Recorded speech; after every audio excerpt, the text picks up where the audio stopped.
12 जून 2025 को जब अरबपति उद्योगपति संजय कपूर का अचानक निधन हुआ, तब किसी ने नहीं सोचा था कि 1 महीने बाद ही उनकी विरासत को लेकर ऐसी जंग छिड़ेगी जिसमें मां, पत्नी और पूर्व पत्नी आमने सामने आ जाएंगी। अब 30,000 करोड़ रुपए की संपत्ति को लेकर उठा विवाद सिर्फ एक पारिवारिक झगड़ा नहीं रहा, ये बन गया है पावर, दर्द और रिश्तों की उलझी हुई कहानी। और इस बार इस जंग में शामिल हो गया है एक ऐसा नाम जिसे सुनकर हर कोई चौंक गया, करिश्मा कपूर। जी हाँ, संजय की पूर्व पत्नी करिश्मा, जिनसे उन्होंने 2003 में शादी की थी और जिनके 2 बच्चे समायरा और कियान आज भी उन्हीं के साथ रहते हैं, अब इस विरासत में अपने बच्चों के हक के लिए खड़ी हो गई हैं। रिपोर्ट्स के मुताबिक करिश्मा अब संजय की 30,000 करोड़ की संपत्ति में अपना और अपने बच्चों का हिस्सा मांग रही हैं। इस पूरे विवाद में संजय की मां रानी कपूर ने भी चौंकाने वाले आरोप लगाए हैं।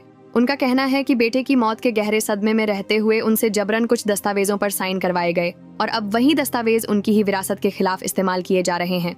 उन्होंने सीबी और बोर्ड ऑफ डायरेक्टर्स को एक इमोशनल लेटर लिखा जिसमें कहा गया, जो डॉक्यूमेंट मैंने मानसिक और भावनात्मक कमजोरी में साइन किए, उन्हें अब मेरे खिलाफ मोहरा बनाया जा रहा है। इतना ही नहीं, रानी कपूर का बैंक अकाउंट फ्रीज कर दिया गया है, जिससे उनके लिए जीना तक मुश्किल हो गया है। वहीं दूसरी ओर संजय की वर्तमान पत्नी प्रिया सचदेव कपूर को भी कंपनी से जुड़े फैसलों में अचानक पावर मिलना शक पैदा कर रहा है।